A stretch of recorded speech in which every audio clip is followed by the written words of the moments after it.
Bonjour chers tous, bonjour chers compatriotes.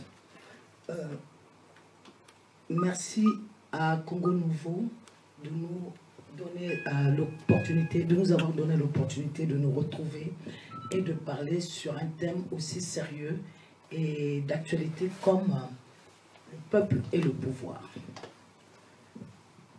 Sans transition, je m'en vais vous dire que dans l'un des livres que j'ai préfacé, j'ai eu à dire que ma génération, que nous, donc ma génération, avons hérité de l'idée du fardeau de la colonisation, de la traite négrière d'abord, et de la colonisation.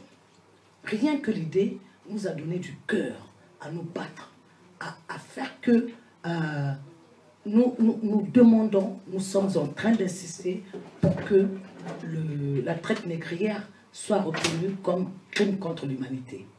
Et nous nous battons également pour que la colonisation, les méfaits de la colonisation soient reconnus comme crime. Ensuite, nous avons eu affaire à une jeunesse née, et elle le voit, elle le vit, sous des monarchies qui s'installent, des monarchies de fait, qui s'installent en Afrique de l'Ouest, en Afrique centrale. Cette jeunesse a eu la facilité d'accès aux miettes des pouvoirs, aux miettes économiques, aux miettes sociales, aux miettes de tout, et elle s'y complaît. Cette jeunesse et ces femmes ont voulu avoir la facilité de la vie extra-conjugale facile. Les femmes, la femme congolaise exceptionnellement, a pensé qu'une RAV4, un billet pour Dubaï, constitue une vie et un combat. Dans tout ça, nous sommes dans une sorte d'incompréhension qui font les composantes des luttes politiques.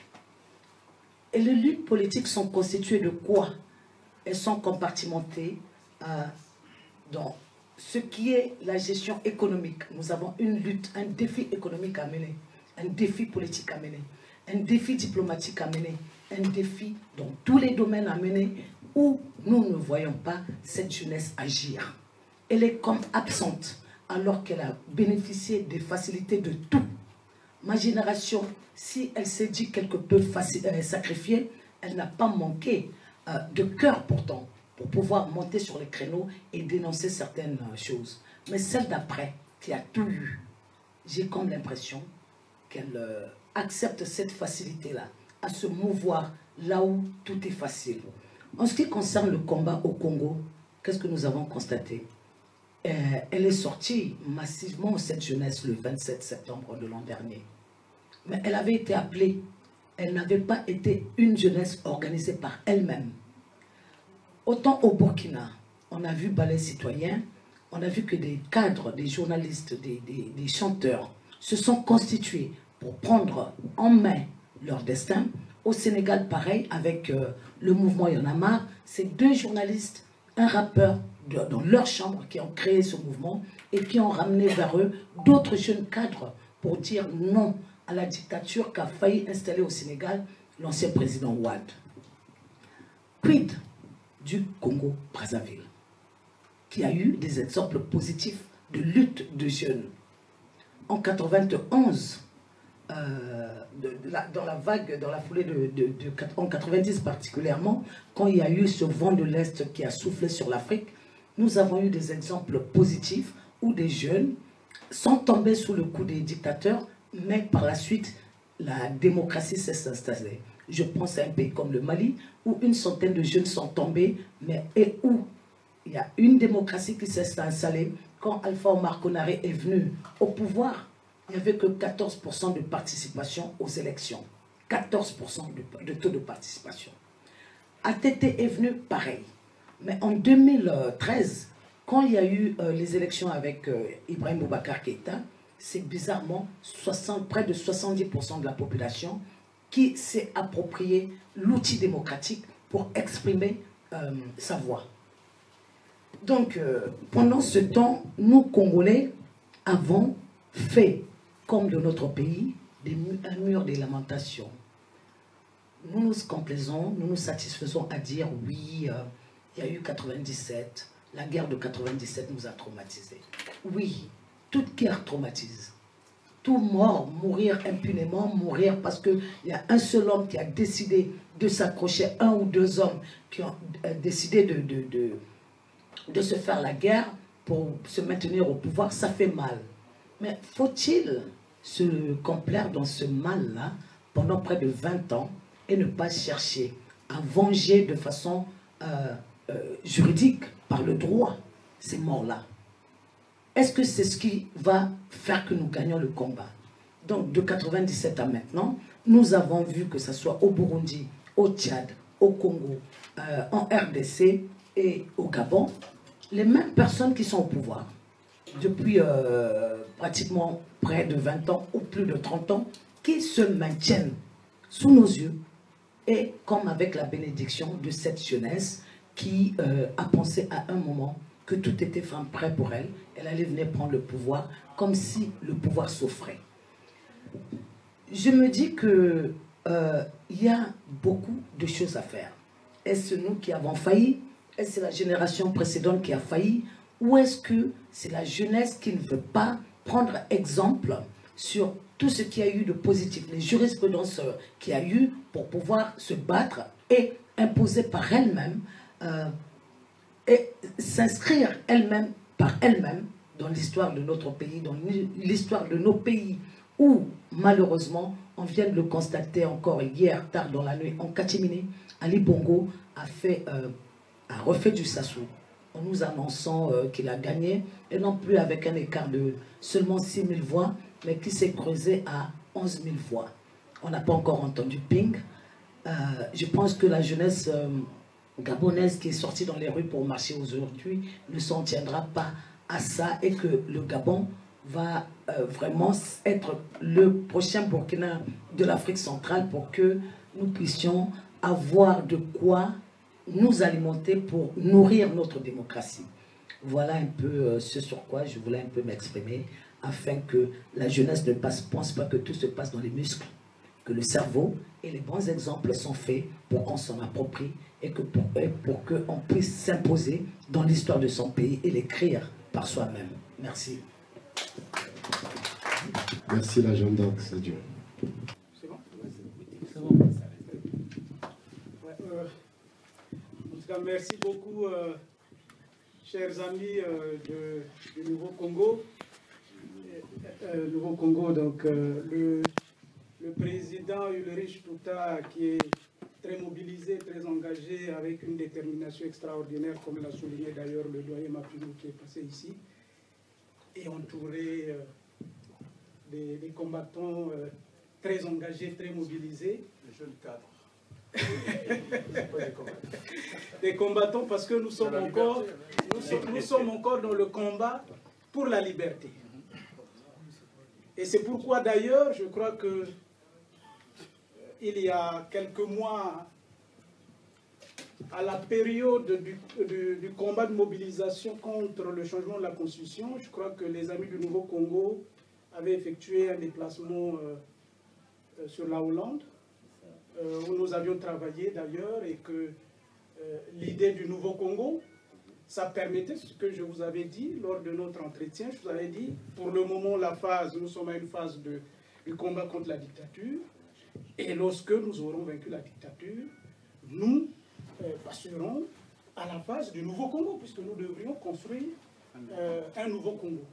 Donc, c'était là une inspiration des jeunes gens. C'est pour dire le message dont je suis porteur ce soir, chers amis, qui se sont déplacés, d'ailleurs, qui ont répondu présent comme moi à l'appel de ces jeunes. Ces jeunes, pour dire, beaucoup de choses ont été dites ici, à travers lesquelles je me retrouve d'ailleurs. Et simplement pour dire que nous devons avoir foi et confiance en ce que nous sommes. C'est le message d'espoir et le message d'espérance. L'espoir et l'espérance dans le rassemblement. Et nous devons avoir foi et confiance en ce que nous sommes. Oui, nous sommes un peuple. Il ne faudra pas que nous tombions dans le piège de la négation. Oui, nous sommes indépendants. Il y a un frère qui est passé ici, malheureusement qu'il était parti, on aura l'occasion. Le frère Robert Patipangou, qui d'ailleurs a fait un travail de recherche extraordinaire. Mais peut-être que moi je voulais lui dire simplement, le moment de présenter ce genre de travail profond, une fois que nous aurions vaincu la dictature, lorsque nous allons nous retrouver, nous poserons effectivement ces problèmes qui représentent notre histoire. Mais nous sommes un peuple indépendant. Dire le contraire, c'est faire injure au combat mené par des grands qui sont tombés, peut-être plus jeunes que nous. Les Africains qui sont tombés pour notre liberté. Cette liberté est acquise au prix du sang des nôtres. Les Kwame Nkrumah, les Patrice Lumumba. Ils sont nombreux, certains ont parlé des Matsua, l'équipe Avita. Nous sommes un peuple indépendant, mais sauf que nos ancêtres, nos anciens avaient fait ce qu'ils devaient faire eux. Il nous revient, nous, la nouvelle génération, de faire notre part. C'est cela, la construction d'une nation, la vie d'une société. Elle n'est pas figée, elle n'est pas statique, elle est dynamique. Même ces sociétés dans lesquelles nous vivons, elles sont dynamiques. Vous voyez que ces gens ont combattu et vaincu le nazisme. Mais ceux qui ont vaincu le nazisme, à l'époque, ils avaient privilégié après le dialogue. Mais plusieurs années, plus de décennies après, vous avez vu qu'il y a des gens qui sont poursuivis, jugés et condamnés même à titre posthume. C'est cela l'évolution de la société. Le message d'espoir, c'est pour dire, lorsque notre jeunesse s'est levée, chers amis, soyons fiers. Il y a certains qui sont entrés dans le subjectif pour faire comparaison entre la mobilisation du peuple congolais et la mobilisation des peuples d'autres frères africains. Mais le peuple congolais s'est mobilisé. Nous avons vu cette jeunesse consciente. Soyons dans la positivité. Parce que si nous portons le message négatif, il sera effectivement dangereux pour la mobilisation de notre peuple. Nous avons vu le 3 mai 2015, des jeunes se mobiliser, partir des quartiers de Mpaka, de Mouta, de partout, cette de Dani, à pied, pour aller au meeting du Frocade. Le 27 septembre, ça aurait été la fin de la dictature, si effectivement l'esprit militant avait habité ceux qui étaient des leaders à l'époque. Les jeunes prêts à en découdre, qui demandaient que nous voulons marcher. Ce jour-là, ce serait terminé. Et la métaphore de mon frère Bark Mapingu ici en disant que, mais oui, nous nous serions retrouvés, finalement je serais venu pour la énième fois, mais finalement pour que nous fêtions sur la place de la République et que nous regardions ensemble comment nous devrions rentrer. Accueillis par ces leaders, malheureusement. C'est aussi celui-là le combat. Nous avons vu la conscience et la responsabilité de notre jeunesse qui a refusé de remplir les meetings du dictateur Denis Sassou Nguesso et ses valets, le PCT. Ils ont traversé le fleuve pour aller prendre des gens pour venir remplir les meetings. Non, notre jeunesse est responsable et consciente. Et notre jeunesse est prête. Notre jeunesse va agir parce qu'elle a dit non au dictateur. Ça ne commence pas d'aujourd'hui. Cher Guy, ça fait des décennies que nous sommes là. Vous êtes même rentré après. Dans une alliance avec Denis Sassou Nguesso, le RDD dont tu étais membre et tu es parti. C'est celui-là, le combat que nous menons. Vous savez, pendant que vous étiez à Brazzaville, combien de fois nous avons échangé, tenté de dire, est-ce que là, il y avait des frontières? Non. Nous sommes un peuple rassemblé. Nous ne tombons pas dans le piège du dictateur Denis Sassou Nguesso et ses amis en disant que il y a l'ethnicité, il y a l'ethnie, il y a la tribu qui est au-dessus de nous. Mais quand on voit l'exemple le plus récent, Marc Mapingou, n'étant pas de la même ethnie, de la même région que Jean-Marie Michel Moukoko, mais ayant été des premières lignes pour être son porte-parole. C'est celui-là. Et c'est ce que certains leaders n'ont pas compris. Que nous étions là, à la seconde même et au centimètre, au millimètre de la construction de cette nation que Denis Sassou Nguesso avait détruite pendant les 19 ans qu'il est revenu au pouvoir par des armes. Parce que quand on a vu la mobilisation de Sibiti, mes chers amis, mais peut-être qu'il y a des villes du sud du pays qui ont plus mobilisé la jeunesse et des vieillards au meeting de Jean-Marie Michel Moukoko que ceux de l'Ekana, dont il est originaire. Non, nous sommes unis, nous sommes rassemblés. Makwa, merci beaucoup. La cuvette. La cuvette. Et je peux citer aussi peut-être Okumbi Salissa, qui est de l'Ekana. On l'a reçu à Zanaga, partout mobilisé. C'est cela, moyennant 0 francs. Les gens sont allés en sachant qu'à la fin, ils ne vont pas boire ni manger. C'était l'espoir pour une vie meilleure, mais aussi l'espérance pour un avenir agréable. Est-ce que c'est la fin? Non. Vous voyez, la jeunesse, c'est cette dynamique qui fasse que moi, Bruno Mouele, Guima Pimba, hier, nous étions peut-être plus jeunes. Parfois, on venait se présenter avec la barbe. Mais aujourd'hui, on est obligé parfois de se raser pour que les petits cheveux blancs ne se fassent pas voir. D'ici quelques années, quand nous viendrons, peut-être que certains des jeunes qui vont arriver vont nous dire « Ah, mais vous aussi, entre vous, là, vous êtes des vieux. » C'est une façon simplement de dire. Ce combat, nous le menons avec responsabilité, sans conflit générationnel. Mais dans le même temps, dire qu'effectivement, le discours, ce n'est pas des doyens de dire « prenez non ». Si jeunesse savait, vieillesse pouvait. Nous pouvons aujourd'hui dire à nous, à ceux qui sont plus âgés que nous, que peut-être cette société permet à ce que nous menons le combat dans ce sens. La responsabilité, chers amis, quand on voit dans la diaspora des hommes qui ont occupé des fonctions de premier rang d'État, écrire au président de cette nation pour dire que nous allons mener un combat militaire. Non, soyons unis. Diaspora responsable. C'est dangereux. Ça ne se dit pas. Ça ne se fait pas. C'est ce que nous devons changer. Ne donnons pas l'occasion à Denis Sassou Nguesso, je crois que quelqu'un l'a dit. Il a dit ici, il y a ceux qui se posent des questions. Est-ce que ce pouvoir, on va le prendre pour donner à cela?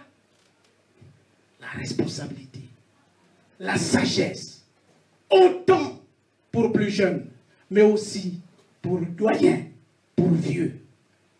C'est cela. Ne gaspillons pas. Ne donnons pas des leviers à Denis Sassou Nguesso pour qu'ils disent voilà ce qu'ils sont. Le combat, nous le menons avec détermination, comme l'a dit Marc Mapingou. Nous le menons avec abnégation et détermination. Nous avons foi, mais parce que nous savons, chers amis, vous savez, la liberté dont nous jouissons aujourd'hui, même Denis Sassou Nguesso ne le sait pas. Nous le devons de nos ancêtres, de Kwame Nkrumah, de Cheikh Anta Diop, de Martin Luther King. Sinon, Denis Sassou Nguesso ne pouvait pas se pavaner comme étant président d'une nation. Ceux-là sont morts jeunes. Retourner à l'indépendance, ce serait faire fausse route. Parce que, mais l'indépendance hier, nous tenons des réunions dans ces salles. Il est interdit, vous savez, il y a seulement 80 ans, on partait prendre nos semblables, les femmes, femmes venaient exposer dans le zoo au prétexte qu'elles avaient des grosses fesses, comme s'il n'y en avait pas ici. Et il y avait des montants pour ça.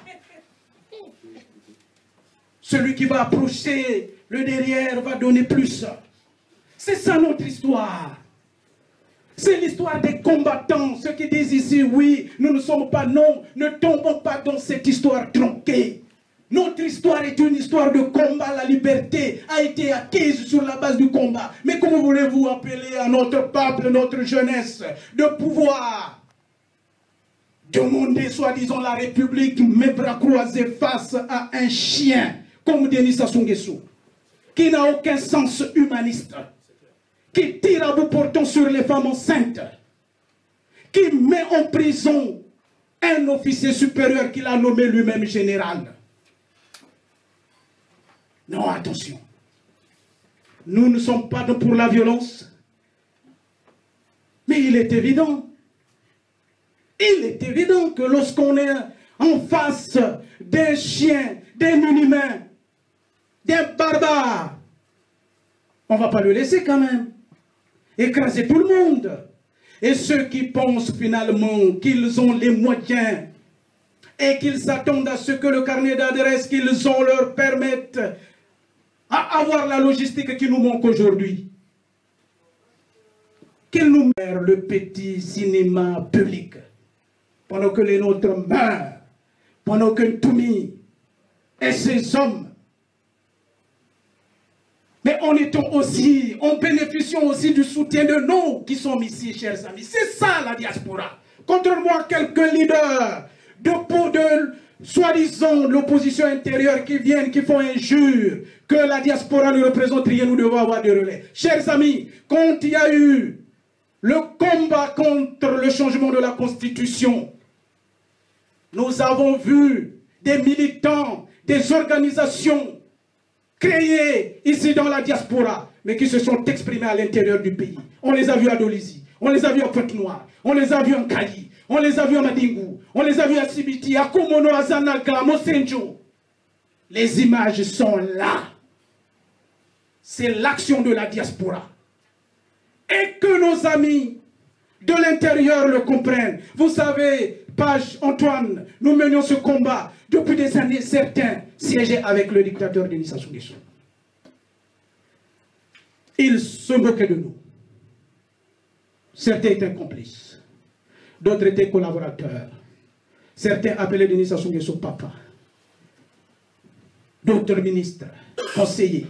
Quand nous menions ce combat, grâce à ce combat, grâce à la mobilisation que nous avons réussi à faire, ils ont rejoint le combat, nous avons ouvert nos bras et nous leur avons dit, nous vous accueillons.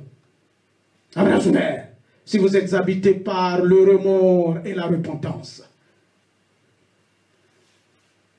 C'est ça. Et si demain ils veulent aller au dialogue avec Denis Sassou Nguesso, mais ce n'est pas la première fois, ça ne sert pas. C'est pas ça qui nous importe. Ce qui compte, c'est le combat que nous devons mener avec détermination, engagement, abnégation. Ils iront au dialogue. Comme ils mettront un gouvernement d'union nationale, nous continuons le combat et nous vaincrons Denis Sassou Nguesso. Ils nous rejoindront encore.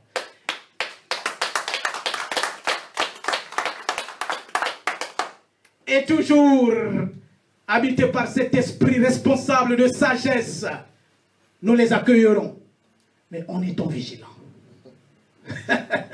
Peut-être que cette vigilance nous a manqué par moments.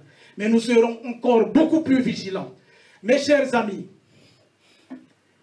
au-delà de tout ce que nous pouvons dire ici, en tant que diaspora, dont nous pouvons être fiers, nous mènerons ce combat, qu'on est rassemblés, qu'on est en synergie avec ceux de l'intérieur. Attention, parfois nous, la diaspora, on incrimine plus facilement. De façon subjective. On voit le diable plus facilement.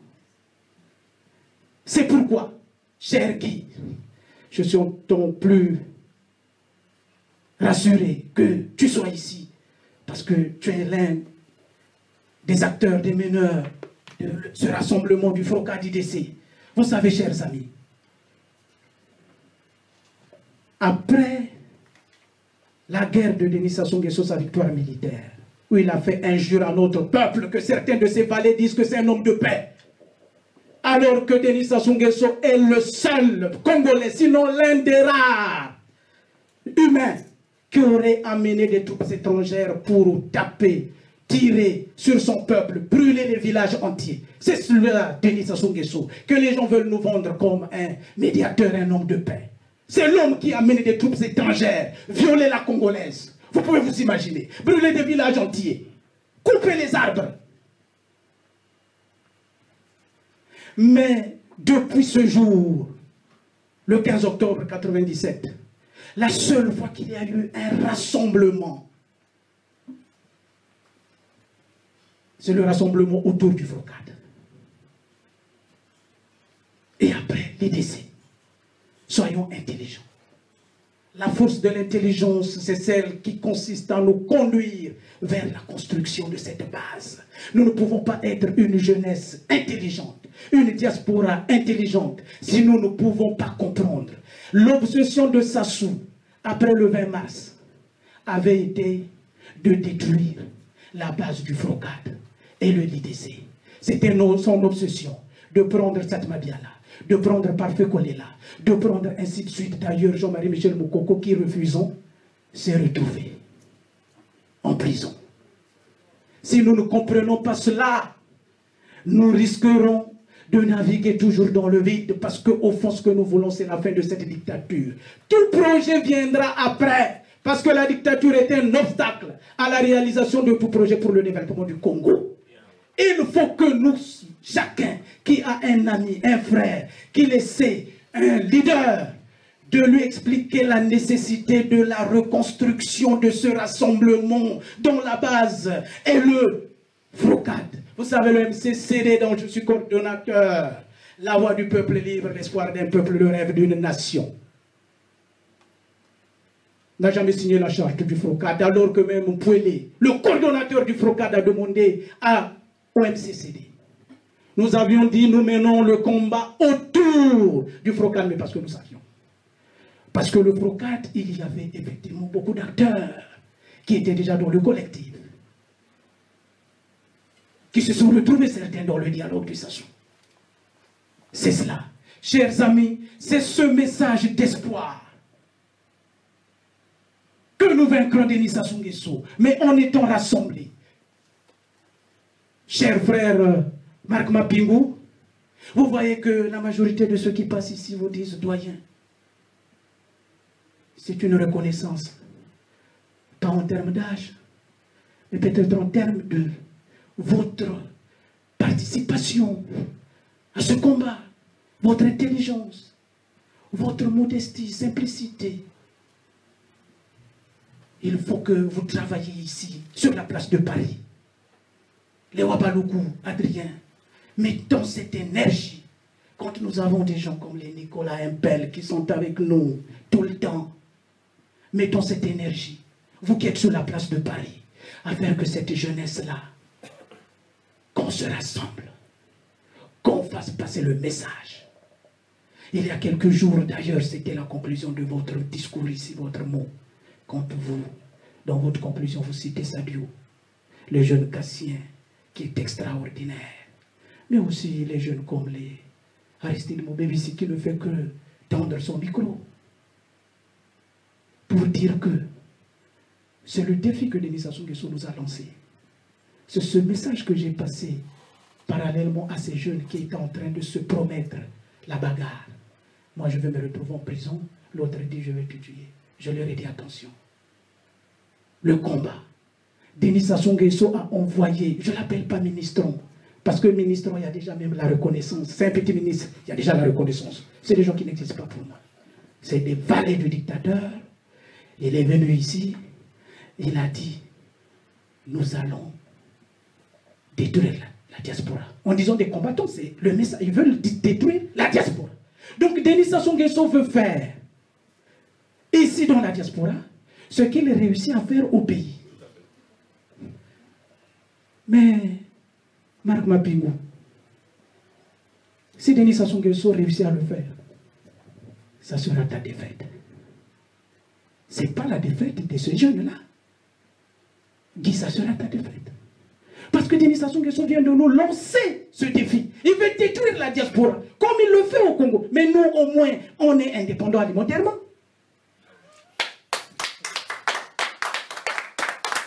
En entrant là, si je n'ai plus 10 € pour payer le péage, je dirais, je vais appeler peut-être Sandelia, je dis, ah, donne-moi un peu 10 €, là, je vais payer le péage.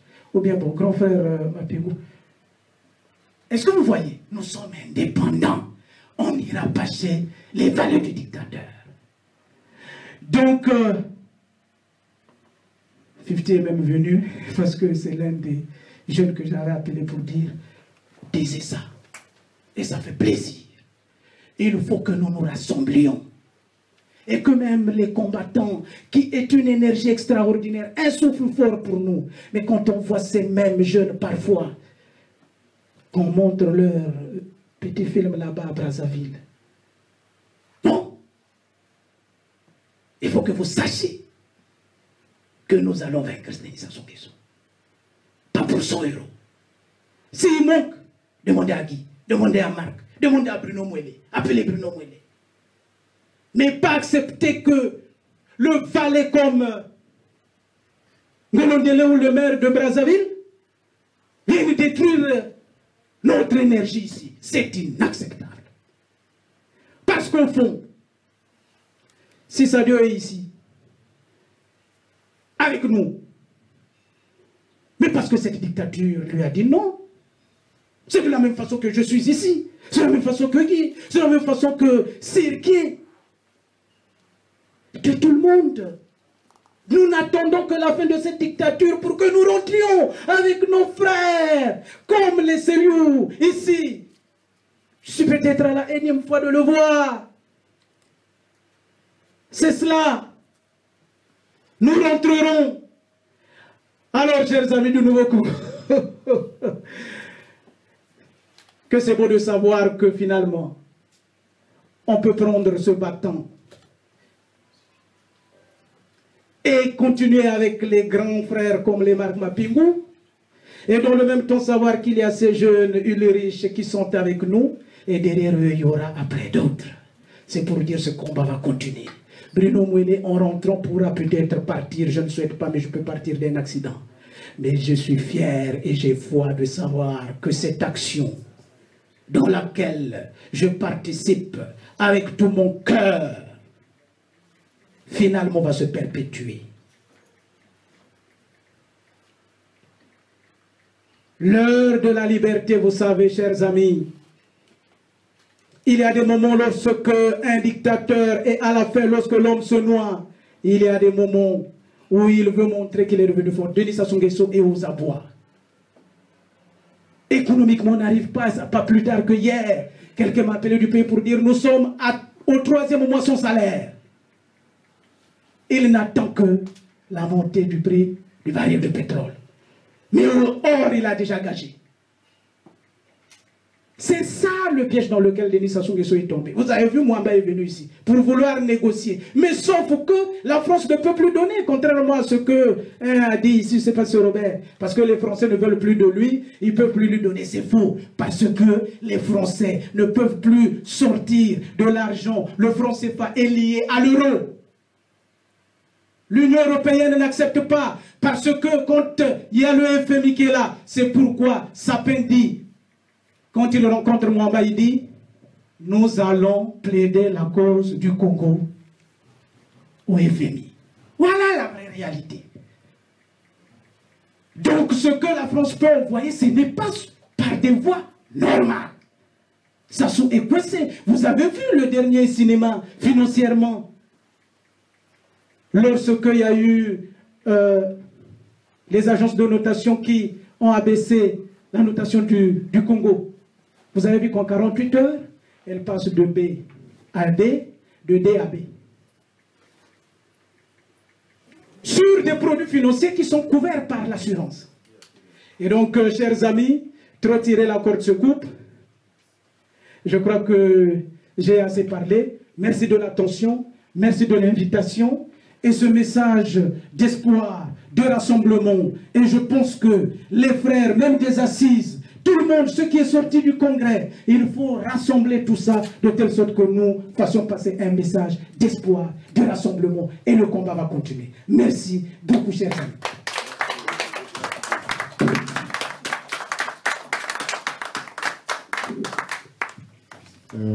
Adrien Wabolkou voudrait ajouter quelque chose. J'avais pas pris mon temps de parole. Une minute, je vais ajouter. Je suis un démocrate, là. Voilà. Donc, j'ai entendu le message de mon ami Pouélé, que nous correspondions régulièrement. Un très bon message. Ben, il faut toujours mettre des bémols. Hein. Je ne suis pas venu oui. Ce que j'aimerais dire, moi je crois aux vertus du dialogue.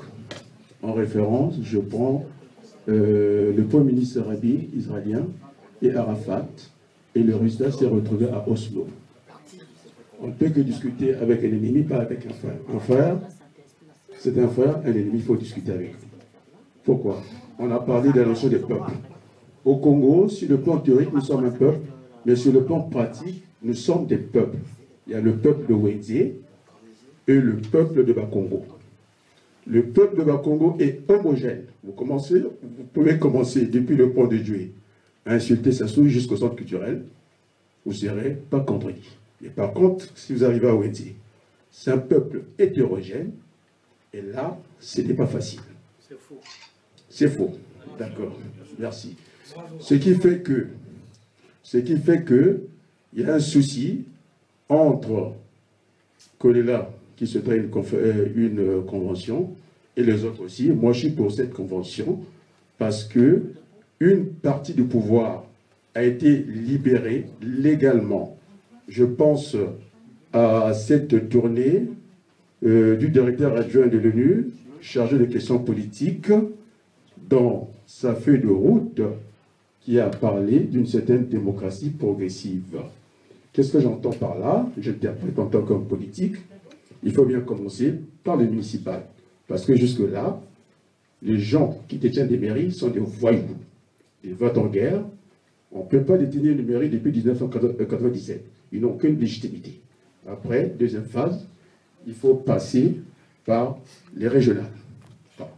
Après, législative, sénatoriale et puis potentielle. Déjà, ça s'ouvre. Lorsqu'ils nomment les maires, ils forcent déjà l'élection du Sénat. Parce que les grands électeurs sont les maires. Donc ça ne va pas. Nous avons une démocratie bancale, il faut la remettre en cause. Moi, je suis un démocrate. Ce qui fait que ce que je dis ici, je suis allé le dire très sérieusement, à moins que mes amis Tabaco cassent des vidéos. Il ne peut pas avoir, s'il y a convention, une première, c'est pour fixer une ligne politique. Et la deuxième, s'il faut choisir un chef, ce qui n'est pas le souci au niveau de la convention dont je précise, nous sommes pour une direction collégiale. L'Union européenne, c'est un modèle, nous a montré l'exemple.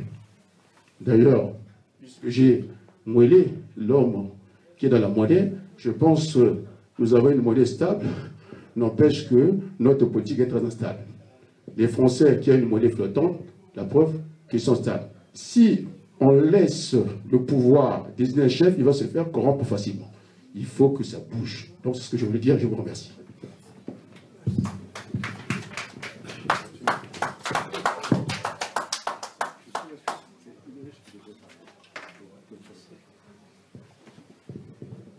Bien, nous sommes arrivés à la fin des interventions de tout le monde. Normalement, la salle c'était pour 19h, donc on a ramené jusqu'à 20h. Du coup, Ilouche, non, il n'est pas là, je crois, non, il s'est déplacé.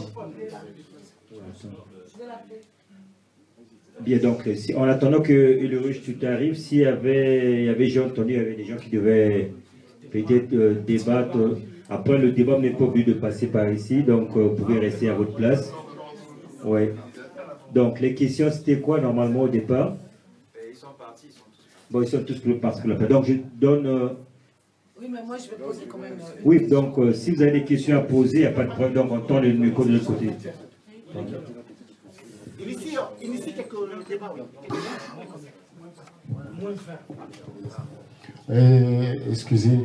Excusez-nous. Je dirais par rapport aux obligations de cette salle, nous devrions normalement la rendre depuis 19h. Vous comprenez que vous aurez compris tout ce qu'il sera très difficile de passer à la séance des questions-réponses, mais nous allons quand même procéder à cette partie et vous laisser, si peu, 1 minute par question et 2 minutes pour une réponse. Si on peut prendre quelques questions. La gendarme, ça dure, s'il vous plaît. Concernant les questions-réponses, vous pouvez vous mettre face au public, c'est pas grave. Merci. J'ai été ému d'entendre des discours. Ça par rapport aux techniciens. C'est mieux que ça se passe comment? Ils se mettent là-bas, c'est ça? Ok, donc c'est possible, ça arrive là-bas? Une fois officier, laissez le micro juste au milieu. C'est par rapport à la caméra, je crois. Ouais, donc c'est ça. J'ai entendu des frères ici s'inquiéter, nous interpeller, avec beaucoup d'amour, hein, à chaque fois que quelqu'un a pris la parole pour ce qui s'est passé sur la place de Paris ces 2 dernières semaines. Sir et moi, ça fait la 2e fois qu'on s'est vu. La première fois, il m'a appelé par mon nom. On a rigolé. Parce qu'on n'arrêtait pas de s'envoyer des colibés pendant pratiquement 1 an sur Facebook. Quand on s'est vu, l'intelligence et l'amour du Congo a fait que nous n'en sommes pas allés plus loin. Aujourd'hui, lorsqu'il m'a vu dans cette salle, il a voulu que je vienne l'embrasser et je lui ai dit que non, c'est la femme ne se déplace pas pour aller vers l'homme. On a rigolé. Ça fait que 2 fois qu'on s'est vu et 2 fois que du bonheur. J'ai entendu Bruno Mouélé de façon très émouvante, hein, j'ai failli en verser des larmes, nous interpeller à nouveau. Mais ce que je me pose comme question, c'est comment, dans une société des femmes et des hommes, il n'y a pas de mécanisme d'alerte à ce genre de choses. Et que les gens attendent que ça dégénère. Parce que, si c'est pour se dire la vérité, ça fait plus d'1 an que je subis. Et j'en ai parlé à tout le monde. Plus d'1 an que je subis. À un moment, on se dit trop, c'est trop. Quand je fais mon métier, c'est mon métier que je fais. Au risque de ma vie, parce que je peux me faire empoisonner là-bas. Et quand je fais mon métier, ce n'est pas autre chose que je dis dans les meetings que je leur dis. J'ose de leur dire en face. Eux qui nous ont refusé la parole là-bas, nous nous permettons de leur donner la parole en guise de leçon également. Quand je donne les adresses à découvert, quand je fais mes investigations, ce n'est pas pour me faire attaquer par les miens. Je suis fatigué. Fatigué. Je suis malade et fatigué. Et quand on voit les gens promettre de casser la figure aux gens, qu'on ne demande même pas de retirer ce poste-là et de présenter des excuses, qu'il y en a qui se satisfont qu'on ait frappé une femme, 4 gifles qui ont ressemblé pour moi à la fin de ma vie. Parce que c'était 4 gifles dures. La dernière m'a propulsé 3 mètres plus loin. Qu'il y a eu des gens qui ont trouvé à justifier cette violence en disant que c'était nos problèmes personnels, privés. En disant également que ça n'avait rien à voir avec cette manif dont j'étais signataire. J'ai pitié pour le Congo. Triste pour le manque de postulat de certains. On se met ici parce que comme la caméra... Attends. Non mais là-bas c'est bon. Oui, donc on va... Salut a parlé. Est-ce que dans l'Assemblée, quelqu'un peut répondre à la place? Bien, je donne la parole à Antoine. Mettez-vous là-bas. Là où j'étais. La caméra en face, mais non, c'est pas grave. C'est fini, c'est même le débat. Non, mais viens. Je vois. Il faut avoir une manière Bon, c'est assez triste. Je ne sais pas si on m'invite à répondre à Sadio. Voilà, serait faire de la polémique. Parce que pour moi, le lieu ne sied pas au règlement de pareille situation. Ça a été, cela dit, ça a été une situation déplorable. Mais moi, je me réserve le moment de dire quelque chose à ce sujet, mais je ne le dirai pas ici. Je voudrais plutôt, par rapport à la thématique peuple et pouvoir et aux interventions des uns et des autres, dire, par exemple, interpeller notre frère Adrien Wabaloukou, c'est de lui dire, autant les choses doivent être claires, hein, Bruno l'a dit, Bruno, Alain Makaya, qu'il nous faut comprendre très clairement la situation pour pouvoir nous armer utilement face à la situation. Adrien, tu peux te prévaloir d'être un démocrate parce que citoyen français ayant candidaté aux échéances électorales de la France. Mais dès lors, non, je suis dans le sujet parce qu'il a parlé de ça. Excuse-moi. Mais dès lors que tu embrasses le combat du peuple congolais pour sa libération de la dictature et de la tyrannie, il n'y a plus lieu à dire « je suis démocrate » et tu te réfugies dans les valeurs démocratiques. Non. Nous sommes, comme l'a précisé Bruno Mouélé, des combattants. Nous sommes des combattants, nous sommes des militants parce que nous menons un combat contre la tyrannie et la dictature. Et je finirai en disant, lorsqu'on dit que les quartiers nord de Brazzaville seraient une espèce de no man's land, et là encore c'est le mot de Adrien tout à l'heure, je voudrais lui dire que quand j'ai été au pays, j'ai pris le soin d'aller distribuer des tracts contre le pouvoir de Sassou Nguesso, en commençant par Mikalou et Talangai. J'ai commencé par là-bas. J'ai fait exprès. Et à aucun moment je n'ai senti de l'animosité dans les parcelles où nous entrions ou dans les bus. À aucun moment. À aucun moment. Vous vous rendez compte? Il y avait même des mamans qui me disaient, mais papa, au Pessingate, n'a pas Tangelangai. Vous vous rendez compte? Donc, le peuple congolais tout entier a soif de liberté. Et c'est ce que j'ai dit moi dans mon propos, si on a compris, nous n'avons qu'un problème, c'est un problème d'élite politique. C'est-à-dire, les bergers doivent être conséquents. Conséquents et sans reproche, de bout en bout, pour que le peuple arrive à aller jusqu'au sacrifice suprême. Dès lors qu'il y a quelque chose, le peuple va hésiter. C'est le problème que nous avons, aussi bien au pays, même dans la diaspora ici. Oui.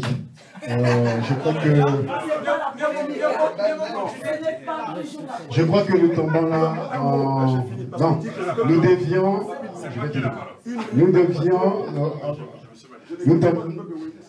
nous tombons là dans la déviation. On dévie un peu. Ce n'est pas le lieu de se jeter les intrigues. Donc, je préfère que nous nous abstenions de ce débat.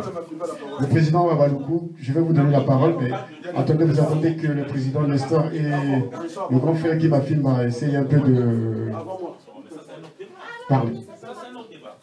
On ne peut pas se dire démocrate dans une dictature.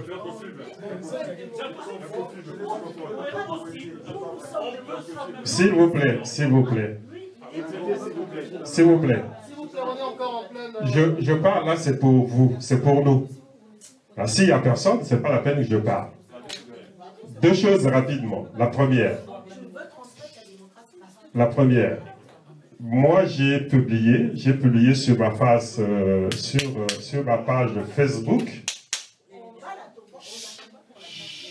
Sur ma page Facebook, j'ai publié une photo avec une amie qui est dans la salle, sans la nommer Gloria Edzunsa. Et j'ai vu une polémique se développer. Et j'ai précisé sur cette page, j'ai dit ceci.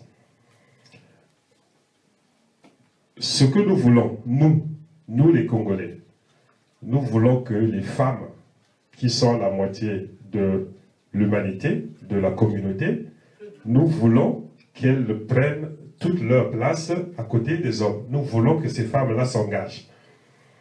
Et il se trouve que certaines femmes, enfin les femmes ont peur et tout, mais je voulais montrer à ceux qui ont envie de frapper les femmes. Je voulais qu'ils voient qu'il y a des femmes qui sont en ma compagnie. Donc je voulais juste leur montrer que s'ils ont envie de frapper sur mes amis et mes sœurs qui sont en photo avec moi, bon, ben qu'ils le sachent, qu'ils sachent quand même que c'est les gens qui sont proches de moi. Donc, ce qui s'est passé, moi je le regrette au niveau de la diaspora, que des frères et des sœurs se retrouvent à régler les problèmes de façon violente. Tout à l'heure, je termine par là, j'ai parlé à mon BBC. D'ailleurs, quand il y a eu la vidéo chez Brazza News et tout, en direct, je l'ai appelé. Je lui ai dit, tu arrêtes ça. Il y a certains qui ont un autre petit, je voulais qu'il soit là, il n'est pas là. Il commençait à donner des rendez-vous, je lui ai dit, tu arrêtes ça, sinon tu as affaire à moi. Et ça s'est arrêté.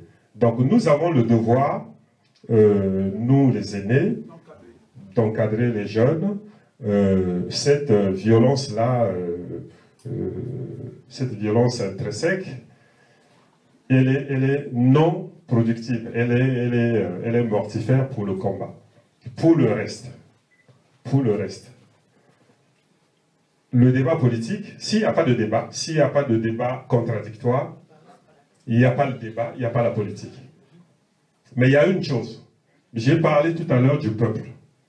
J'ai parlé du peuple. À un certain moment, nous qui sommes des leaders, moi je suis un leader, je suis un responsable politique. La seule chose que je recommande à mes frères ici qui sont dans le combat, il faut le savoir.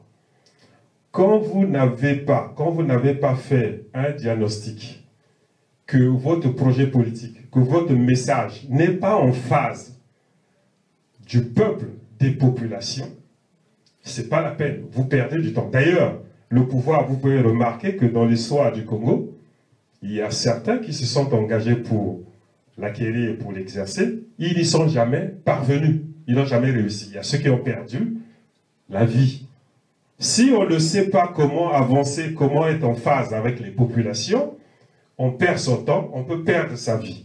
Donc, commencer par stigmatiser les Congolais de tel ou tel quartier, moi, je m'insurgerai toujours sur ce genre de discours. J'en ai terminé. Nous sommes Congolais, nous sommes un peuple.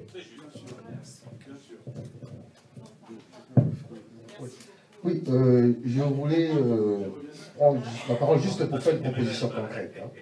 Comme le temps est imparti, il faut toujours tirer les enseignements d'une telle rencontre, parce qu'on est venu, on a passé pratiquement toute l'après-midi.